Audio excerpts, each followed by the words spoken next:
Hello guys, good morning. So samahan niyo po ako, papunta tayo dito.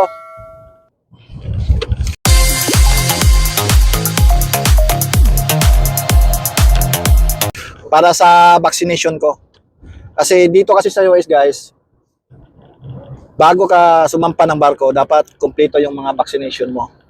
So yung iba meron na ako, the rest is wala pa. So yun yung reason bakit nagpa-vaccine ako ngayon dahil ni-required ng opisina. So tara, samahan niyo ako magpa-vaccine. Let's go.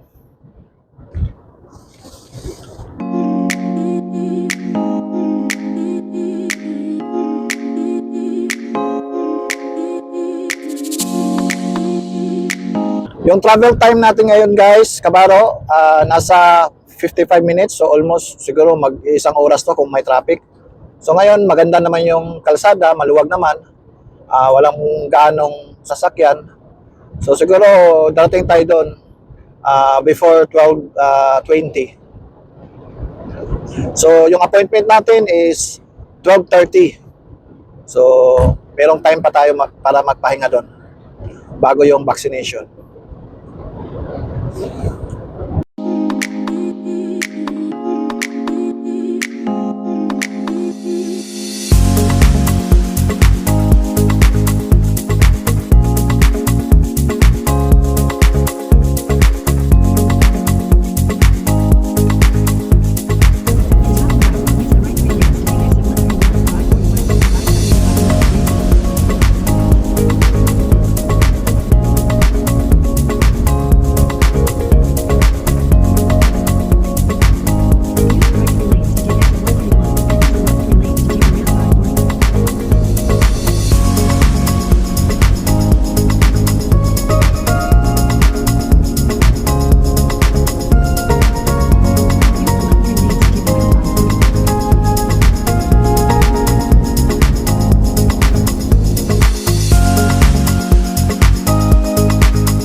Nandito na tayo, kakarating lang natin.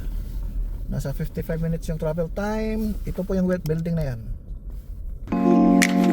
Third floor.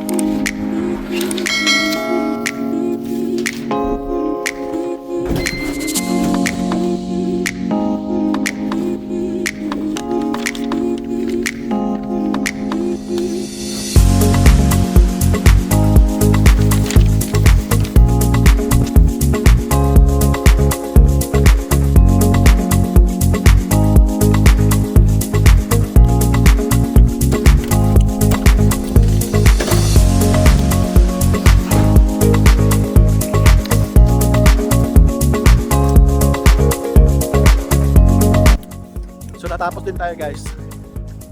7 na turok yung binigay sa atin. Mamaya isabihin ko kung anong mga vaccine na yun. Welcome back guys. So natapos din tayo. 7 turok yung binigay sa akin.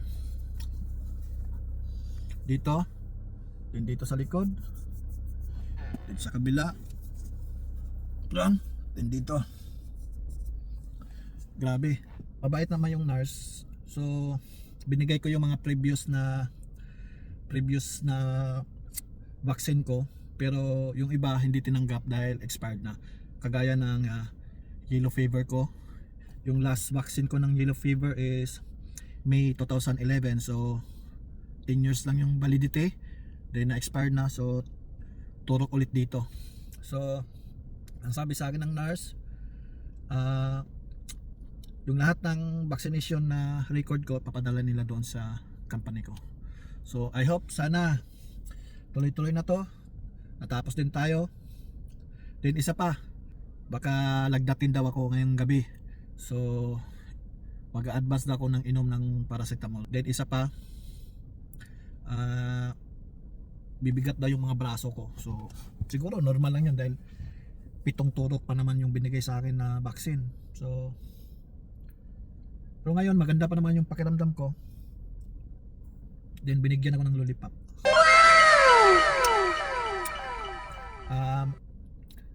Si nurse naman mabait naman.